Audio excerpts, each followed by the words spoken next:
Isaías 55:9 diz assim: porque assim como os céus são mais altos do que a terra, assim os meus caminhos são mais altos do que os vossos caminhos, e os meus pensamentos mais altos do que os vossos pensamentos, diz o Senhor.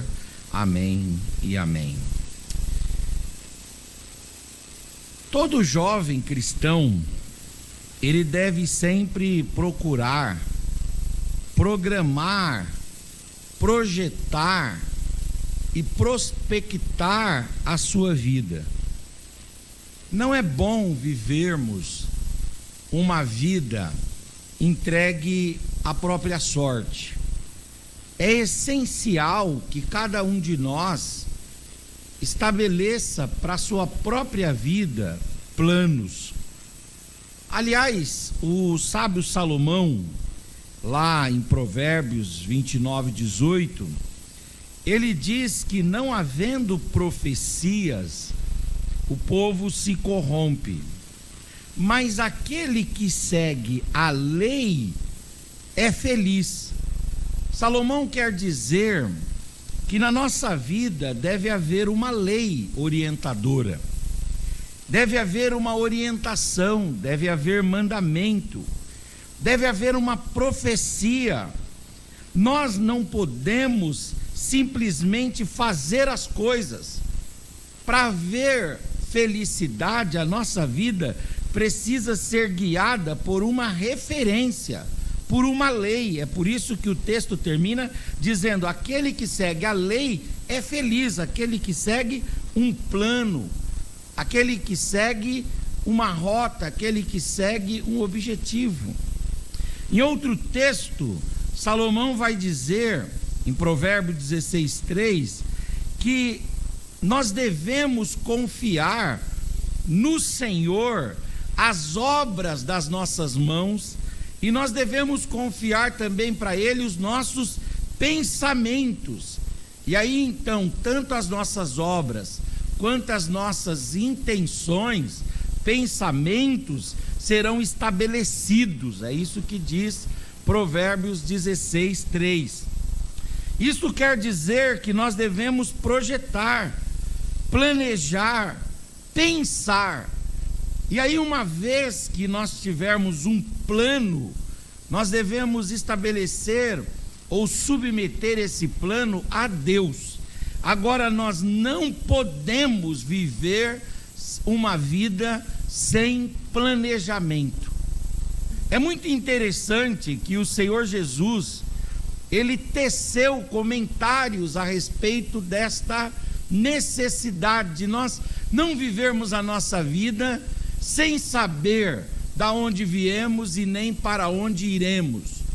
O Senhor Jesus foi um instigador, ele foi um conscientizador a partir dos seus discípulos e também de todo o povo, de que é essencial que nós façamos planos, tracemos metas, criemos objetivos, definamos alvos. É essencial que nós façamos planos. É muito interessante porque Jesus vai dizer, e Lucas vai registrar no capítulo 14, no versículo 31, que um rei sábio, quando ele vai para a guerra, ele não mostra a sua sapiência, a sua sabedoria na guerra, mas ele demonstra a sua sapiência, a sua sabedoria, exatamente na sua capacidade de planejamento para a guerra. E Jesus diz assim: um rei, quando ele vai colocar as suas tropas, quando ele vai colocar o seu exército, quando ele vai colocar os seus patrícios na batalha, ele precisa pensar se aquela guerra vale a pena. Ele precisa pensar se ele tem a menor possibilidade de êxito. Ele precisa pensar o que é que ele vai fazer com os despojos, de modo que ele não pode colocar os seus homens na trincheira sem antes refletir e planejar. E a sabedoria do rei não está necessariamente, segundo a análise de Jesus, no fato do rei vencer, mas a sabedoria está no fato do rei saber bem planejar.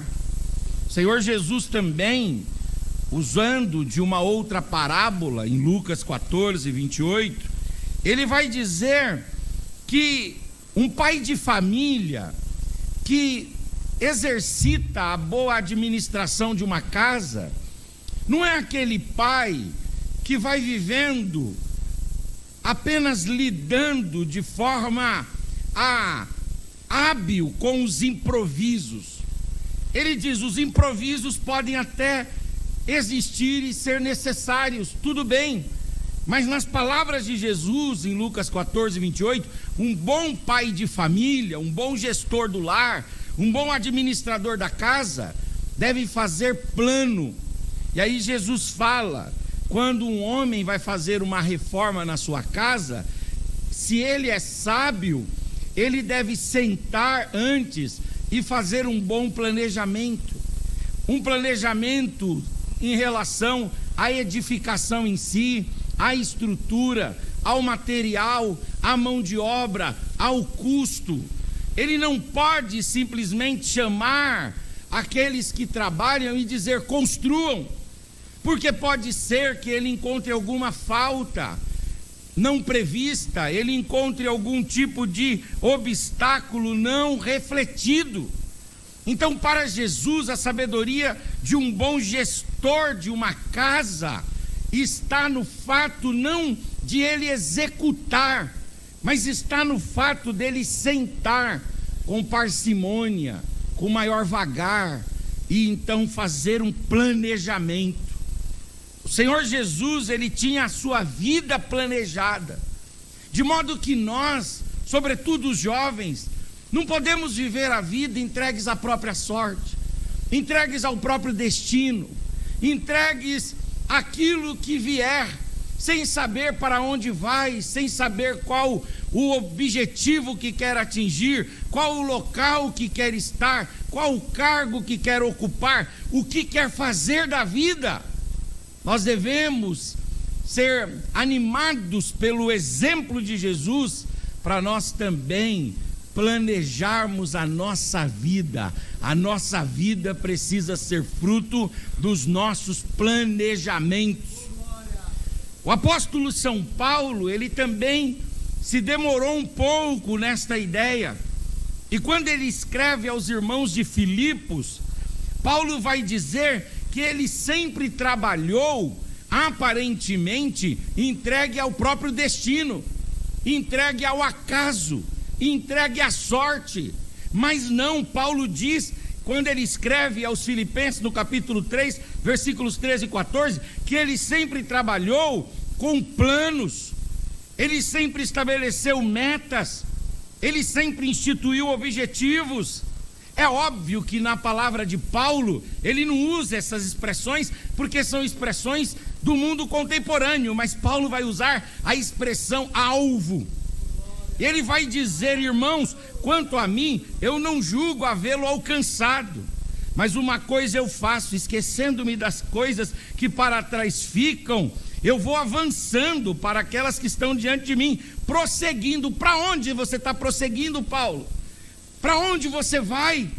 Qual será o término da sua vida? Onde se encerrará a sua história? E Paulo vai dizer, eu vou prosseguindo para o alvo. Eu estabeleci um prêmio na minha vida, eu estabeleci uma soberana vocação, e essa soberana vocação é a vocação de Deus. Então deixa eu dizer uma mensagem aqui para os jovens que estão me ouvindo, sejam os adolescentes, sejam os jovens, ou seja você que nunca parou para pensar nisso. Você está proibido de ter uma vida que você acorda de manhã e não sabe para onde vai. Você não sabe o que você vai fazer essa semana, não sabe o que você vai fazer esse mês, não sabe o que você vai fazer nesse próximo semestre. não sabe o que você vai fazer com o restante do ano de 2023, o que é que você vai fazer nos próximos 5 anos, 10 anos, 15 anos, 20 anos, e qual será o final da sua vida. Você precisa fazer planejamentos, planos, estabelecer metas. Você não pode viver a sua vida como se você fosse conduzido por qualquer vento, como se você fosse conduzido por qualquer soneto, como se você fosse conduzido por qualquer banda. Não, senhores, nós somos iluminados pelo Evangelho, nós somos educados pela palavra, e a palavra de Deus nos institui que nós devemos fazer planos, nós devemos estabelecer objetivos, nós devemos prospectar na nossa vida, nós devemos idealizar na nossa vida, nós devemos planejar. Você tem feito planos? Você tem estabelecido objetivos? Você já parou para pensar qual curso superior ou técnico você quer fazer? Você já parou para analisar qual o rumo da vida que você quer seguir? No aspecto educacional, de formação, é preciso planejar. Se você não fez ainda, sempre é tempo de começar coisas boas. Pega um caderno, escreva no bloco de notas do seu celular e diga: eu quero cursar essa faculdade, eu quero concluir esse curso técnico, eu quero fazer isso. E fique tranquilo, porque a palavra de Deus diz assim: coloque os seus pensamentos e as suas obras diante de Deus, e Deus vai fazer os seus planos se estabelecerem. Faz planos, projete, prospecte. Estava esses dias, encontrei um rapaz ali, parente do Paulinho, acho que é primo do Paulinho, lá na Rua da Prata, e eu achei muito legal, porque ele veio ali da Baixada, que eu digo lá da região litorânea de São Paulo, e ele tinha subido para cá, e ele falou assim: eu estou procurando uma casa para alugar aqui. E eu disse: o que você vai fazer aqui? Ele falou: ah, rapaz, eu estou cursando agora o curso que eu sempre sonhei. Aí eu falei: que curso é esse? Aí ele disse que é numa escola de gastronomia francesa chamada Le Cordon Bleu. Ó, a gente enrola a língua até para falar um negócio desse. Mas eu falei: você, isso caiu de bandeja nas suas mãos? Ele diz: não, é uma coisa que eu já vinha sonhando, desejando, e agora Deus abriu as portas, eu mudei de lá para cá, e eu vou fazer esse curso de culinária, de gastronomia. Eu disse: que maravilha. Eu estive pregando lá no setor 47 recentemente, e lá um líder de jovens me deu um apoio muito grande lá, em vários aspectos. E depois aquele jovem, eu estava olhando no WhatsApp dele, e ele está lá em Natal, no Rio Grande do Norte, num hotel gigantesco lá, na Rota do Sol, chamado Hotel e Escola Barreira Roxa, uma referência no Nordeste. E aí eu chamei ele e disse: meu amigo, o que você está fazendo aí na minha terra? Eu sou de São Paulo, mas eu gosto muito do Rio Grande do Norte, de Natal, a minha filha é natalense, nasceu aí. Me diz o que você está fazendo aí? E ele disse: ah, pastor, o senhor lembra que eu tinha compartilhado o sonho de entrar numa escola de hotelaria? Eu disse sim. Ele falou: então Deus foi abrindo as portas, e eu estou aqui, vou fazer 2 anos de escola aqui. Aleluias, glória a Deus. Nós precisamos planejar. Nós não podemos viver a nossa vida, sabe, sem saber o que vamos fazer, no que vamos cursar, no que vamos nos formar. Não, estabeleça planos. Em qual empresa você quer trabalhar? Qual que é o sonho da sua vida? Eu estive pregando agora lá em Vinhedo, e eu achei interessante. Terminou lá o congresso, aí a gente foi vender os livros e comer com os irmãos, e eu vi assim um grupo de jovens, e eu me aproximei deles para a gente bater um papo na área do futebol ali primeiro, e depois a gente caiu no tema da profissão. E aí eles disseram assim, eu falei, bom, geralmente quando vive no interior de São Paulo, em cidades pequenas, apesar que nenhuma pessoa gosta que chame a cidade dela de pequena, né? E aí eu falei, então, geralmente quer sair. Aí eles disseram, mas nós não queremos não. Falei, não. Falei, por que não? Ele falou, porque o nosso sonho é sermos aqui, trainees, aqui. Falei, aonde? Ele falou, aqui, pastor, em Vinhedo nós temos a Karchers. Aqui em Vinhedo nós temos a Klabin. Aqui em Vinhedo nós temos a Unilever. Aqui em Vinhedo nós temos muitas multinacionais. E os nossos filhos aqui não saem daqui e vão trabalhar fora. O senhor pode ver que são poucas pessoas de Vinhedo que saem. Geralmente a gente educa os filhos para que eles estudem e entrem aqui nessas empresas. Esse é o nosso objetivo, esse é o nosso alvo. Qual empresa você quer trabalhar?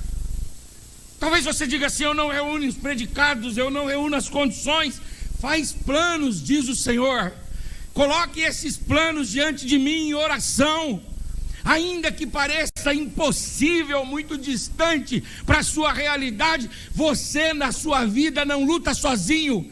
Você não vive sozinho. Há um Deus dos céus que, para além das pessoas da sua família que te amam, há um Deus dos céus que te ama e que conduz a sua vida e tem planos especiais para você. Lamacandaramahai. Onde é que você quer trabalhar? Quanto você quer ganhar? Qual o objetivo salarial? Qualquer merreca para mim tá bom. Não faça isso. Você está na janela mais gloriosa da vida, que é a janela onde você pode decidir quanto que você quer ganhar. Meu pai tinha um negócio com ele morreu ano passado, e ele tinha um orgulho com ele. E qual era o orgulho do meu pai? Ele dizia assim, na padaria que eu entro para trabalhar, ele era padeiro.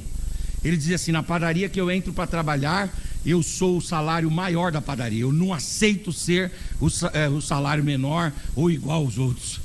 Eu dizia, mesmo, pai? Bom, ele morreu de trabalhar, né? Trabalhou muito. Trabalhava muito, era muito dedicado. E ele sempre teve, durante os anos que ele trabalhou, os 25, 22 anos, 23 anos últimos da vida dele, ele estava aposentado, mas ele trabalhou muito. E eu sempre vi o meu pai ganhando mais. Era só um padeiro, mas na padaria o salário dele concorria com o prolabore do proprietário. Você pode chegar nisso também. Aleluia. Quanto você quer ganhar? Coloca isso diante de Deus.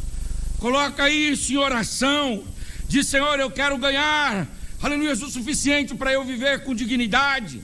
Eu quero ganhar o suficiente para eu conseguir ajudar a tua obra. Eu quero ganhar o suficiente para eu sustentar a minha família e me engajar em missões. Eu quero ganhar, Senhor, para eu atender as necessidades da minha casa e me engajar em projetos extraordinários. Me abençoe, Senhor. Abençoe o trabalho das minhas mãos. Abençoe o fruto da minha obra, do meu trabalho. E assim diz o Senhor para você: estabeleça esses pensamentos e coloque-os diante de Deus. Porque ainda que seja impossível para você, Deus luta e Deus trabalha a seu favor. Uramacandaramahai, Alamacandaramahai. O que é que você sonha adquirir? O que é que você sonha, aleluia, possuir? Deus tem coisas para você. Tem jovem que quer viver a vida toda, não estão aqui, eu estou falando assim só em tese. Tem jovem que pensa viver a vida toda na aba do pai, né? Eu conheci um homem muito rico. Eu não tenho uma amizade com ele, mas eu tenho um conhecimento com ele. E esse homem tem uns 6 filhos. E ele é muito rico, ele tem bastante recursos. E aí eu achava interessante que eu ia conversar com ele ou com os filhos dele. Ele colocou os filhos todos para trabalhar cedo. E ele regulava a mensalidade, a mesada. Era o básico dos básicos. E aí eu perguntava para ele, às vezes, falava: por que você faz isso com seus filhos se você tem condições de comprar uma Lamborghini e dar para ele?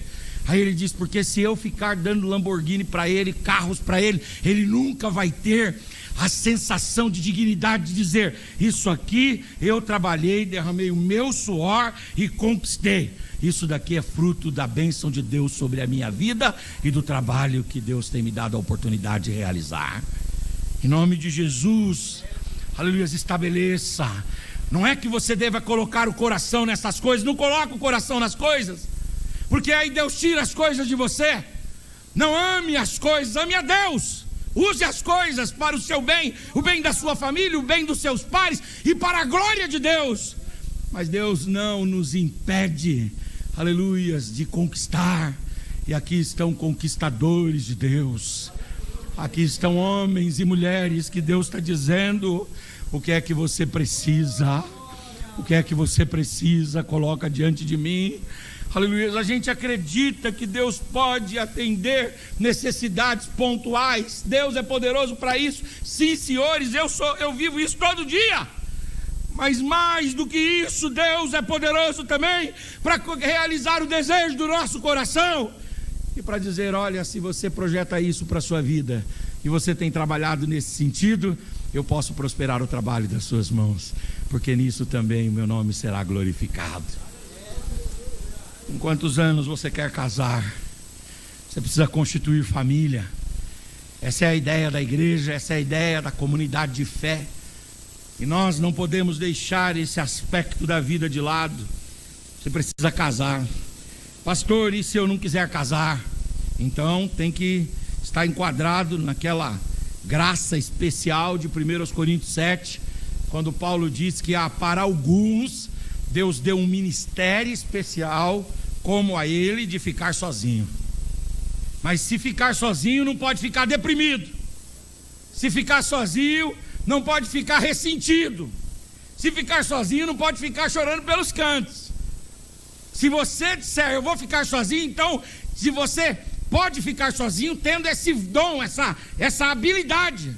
Agora, se você não tem essa habilidade, você precisa olhar para esse jardim florido de Deus e encontrar nesse jardim florido de Deus, né, as azaleias, e encontrar também os girassóis. Aleluia, há girassóis de Deus aqui, e há azaleias de Deus aqui, há orquídeas de Deus aqui, e você precisa levantar essa cabeça e olhar do lado. Eu fui pregar lá no setor 47 no Imbu. Aí eu terminei de palestrar. Aí veio o pastor Misael e contou uma experiência que eu achei interessante. Misael Dias, ele falou assim: eu congregava numa igreja, e lá nós éramos mais ou menos uns 30 jovens, e dos 30 jovens, a moça mais bonita lá era fulana de tal.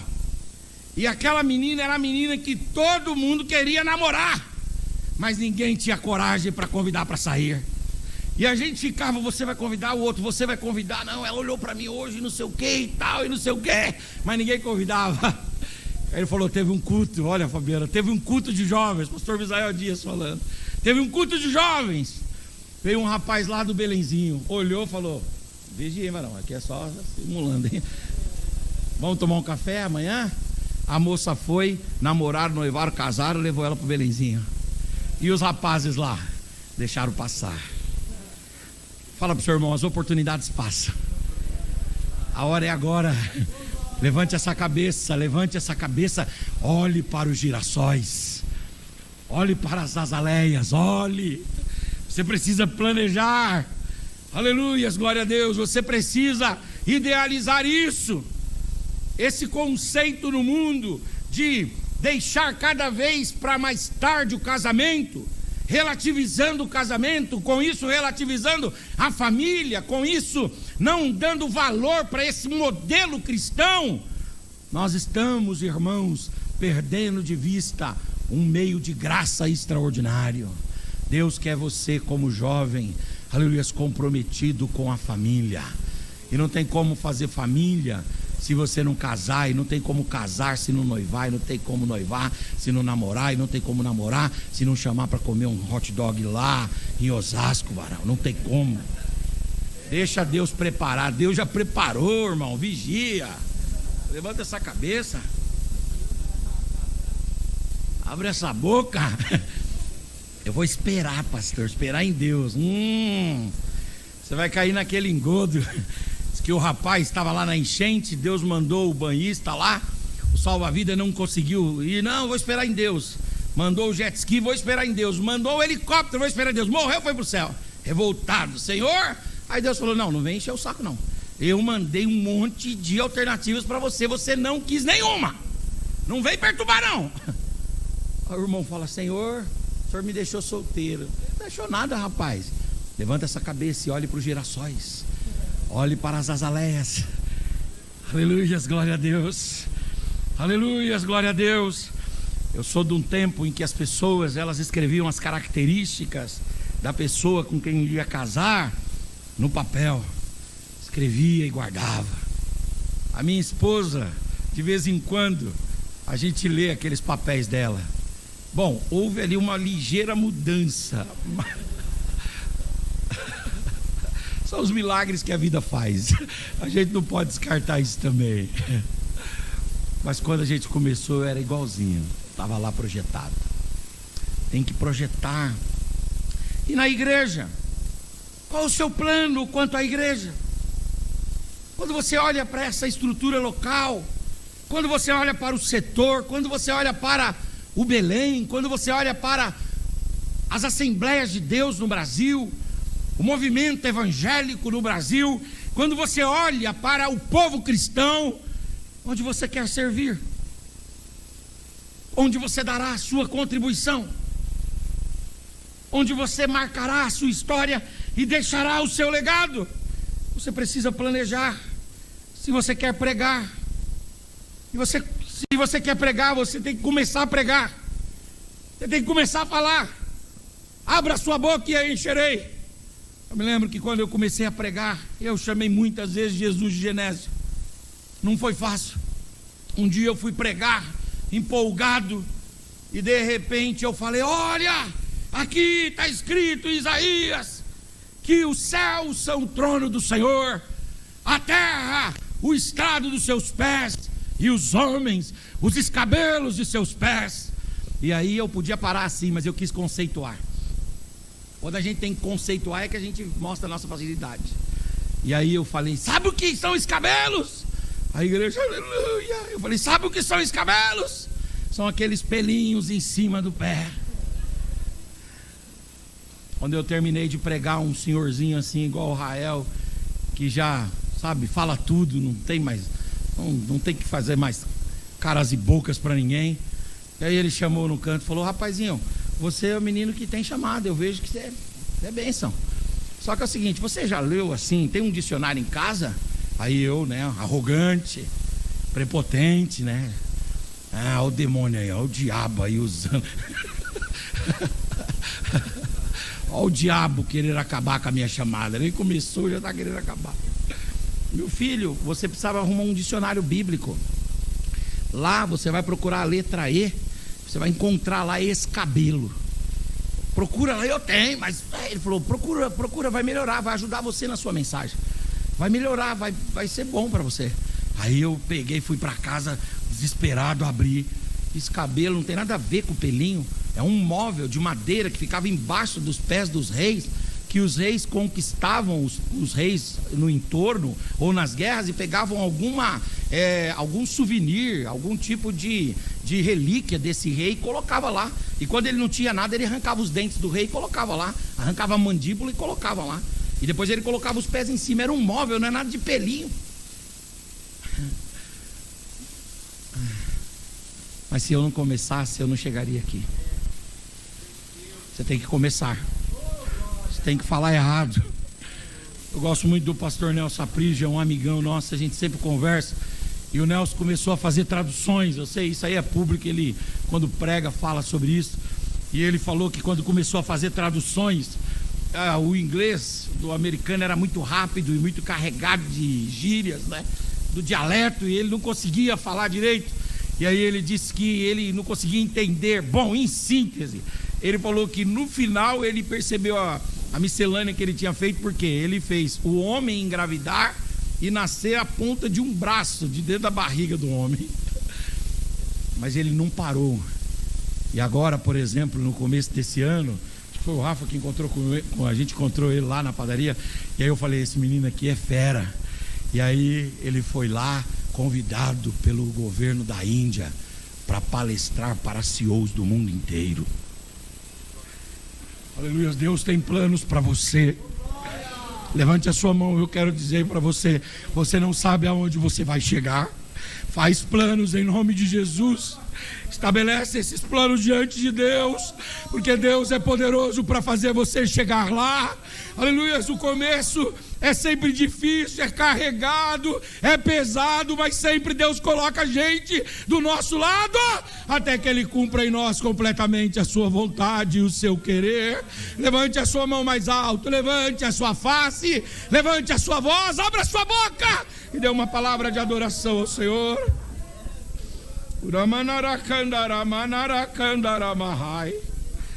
Começa pregando, começa cantando.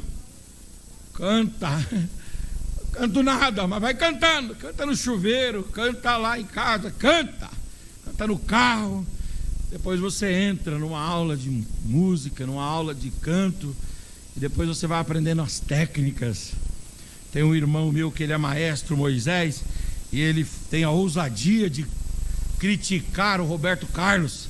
E ele diz assim: Henrique, o Roberto Carlos, ele não canta nada. Eu digo, então como é que ele se tornou o rei da MPB? Aí o meu irmão maestro sempre diz assim: mas ele aprendeu a manha da música. Ele não tem aquela voz explosiva, mas entre um gracejar que ele faz com a voz, entre uma brincadeira, entre um sorriso, ele vai colocando as palavras e as mensagens dele, e ele fez história. Aleluia, glória a Deus. Você diz assim: bom, e isso dentro da igreja? Você na igreja, além desse esforço pessoal, há uma virtude de Deus, uma graça de Deus, que nos aperfeiçoa em nossas fraquezas, potencializa, aleluias, as nossas qualidades e nos torna aquilo que Deus tem para nós. Eu estava ouvindo um podcast, nossa querida irmã estava falando sobre o podcast de uma cantora. Eu, sim, falho nessa área, não lembro muito, mas ela é de repercussão. E ela estava cantando, e aí perguntaram para ela: como você começou na música? Aí ela falou assim: eu sempre cantei muito mal.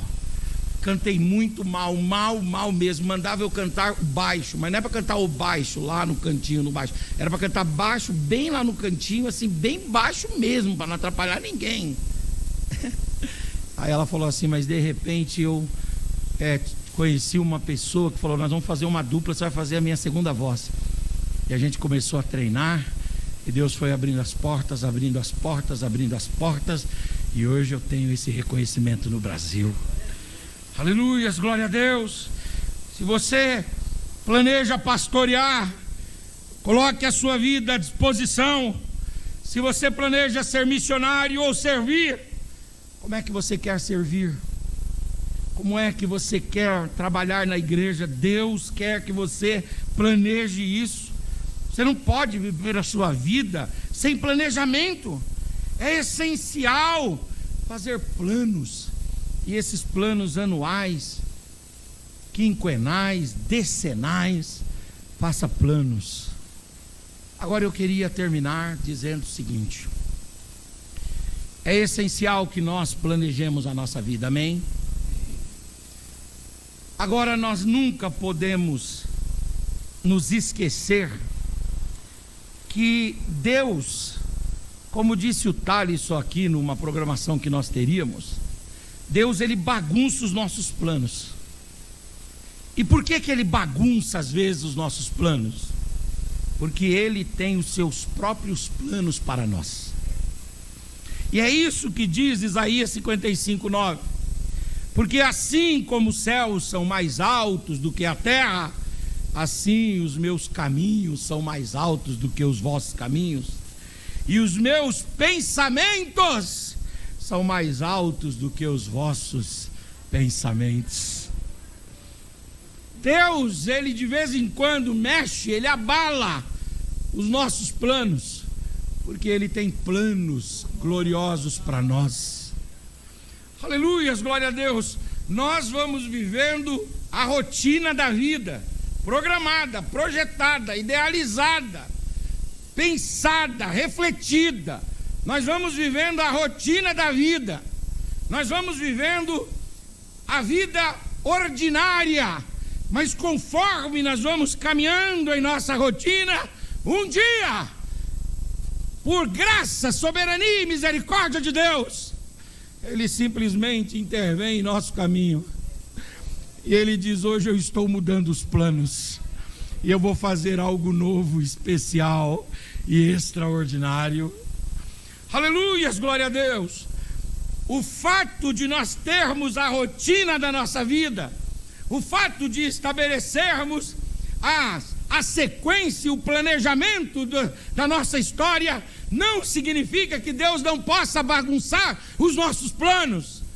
Mas quando Ele quer, Ele aparece, Ele se manifesta e Ele diz: hoje tudo vai ser diferente para a glória, honra e louvor do nome do Senhor. Aleluias, glória a Deus. Deus, Ele vai bagunçar os planos de algumas pessoas na Bíblia. E aí eu não tenho tempo, mas eu quero concluir citando alguns. O que Deus, Ele fez na vida de Abraão? Bagunçou os seus planos. O Abraão era um homem rico lá em Ur dos Caldeus. O Abraão, ele era filho de um artesão, um artista plástico. O Abraão era um fazedor de deuses e estava muito bem em Ur dos Caldeus. Ele tinha tudo para se tornar um empresário, ganhar muito dinheiro, ter uma vida regalada e depois morrer. Mas um dia Deus apareceu a Abraão e disse: eu sei que você está nos seus projetos, eu sei que você está envolvido com os seus ideais, mas eu tenho um projeto mais excelente para você. Sai da tua terra, sai da tua parentela, sai do lugar que você está e vai para o lugar que eu vou te mostrar, porque nessa caminhada eu vou ser com você. Aqui o máximo que você pode fazer é deixar aqui uma oficina de artesão, de artista plástico com um nome assim, Oficina do Abraão. Mas eu não tenho isso para você. Você vai se tornar pai de nação. Sai do seu lugar, porque eu vou fazer isso. Vai vivendo a sua rotina, vai estudando, vai trabalhando, vai fazendo as coisas, faz o seu estágio, entra lá como menor aprendiz, vai trabalhando. Um dia a glória de Deus vai se manifestar no seu caminho. Um dia a bondade de Deus vai se manifestar no seu caminho de forma especial, e Deus vai dizer para você: eu estou escrevendo uma nova história para você.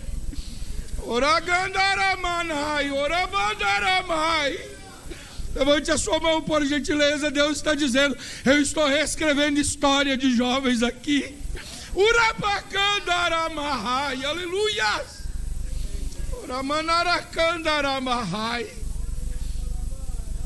Aqui no nosso setor nós temos um pastor, que é o pastor Reinaldo Santos. Eu gosto de falar de experiências que estão aqui perto de nós, para os irmãos entenderem o que eu estou falando. Todo mundo aqui conhece o Reinaldo, eu acho. Reinaldo disse para mim que ele trabalhava, se não me falha a memória, numa empresa de tecnologia, e ele trabalhava como o quê? Trabalhava como menor aprendiz. Ele recebia documentos, colocava tudo num carrinho e saía entregando aqueles documentos na repartição. Ele fazia isso todo dia. E ele tinha que tirar o lixo da sala de reuniões. E se alguém pedisse café, servia um café. E aí o que ele vai e faz, esse rapaz? Ele vai e diz que, ele conta que um dia ele está lá e ele começou a aprender o inglês. Ele ouviu o camarada falando inglês lá na sala de reuniões e ele começou a aprender o inglês sozinho. E aí um dia ele pegou e fez o quê? Ele entrou. E quando ele entrou na sala, o pessoal estava numa reunião lá, acho que era da IBM. E aí estavam na reunião e ele pegou e saudou lá, cumprimentou todo mundo em inglês. Quando eles viram ele com aqueles livros, aquele lixo tirando assim, o uniforme lá, falando inglês, o pessoal parou e olhou para ele. Falou: você fala inglês? E ele falou: um pouco, eu falo um pouquinho. E a partir dali começaram a investir nele, e ele se tornou o diretor da IBM. Eu tive com ele lá no CREA, em São Paulo, recentemente. E eu fiquei impressionado, porque aqui é um rapaz simples, a gente nem olha para ele assim com tanto destaque. Mas quando cheguei lá, os diretores de televisões aqui do Brasil, Bandeirantes, Record, Globo, estavam lá, que era o prêmio de comunicação do ano. E ele é presidente da ABERIMEST, que é a Associação Brasileira de Comunicação e Engenharia em Comunicação do Brasil. E ele estava lá entregando para os jornalistas, entregando para os diretores. Ele falou assim: Henrique, fica comigo aqui que você vai comer hoje aqui um coffee break aqui maravilhoso. Eu falei: ô, meu amigo, eu nem sei falar isso aí, mas comer eu sei. A hora que eu olhar e ver que dá para comer, eu como legal. Aí, ele coloca eu na sala. Ele me colocou na sala e foi muito legal. Fala pro seu irmão: você não sabe o que Deus tem para você. Diga para ele: mas é algo glorioso, é algo sublime, é algo excelente. Levante a sua mão, jovem. Deus vai escrever a sua história.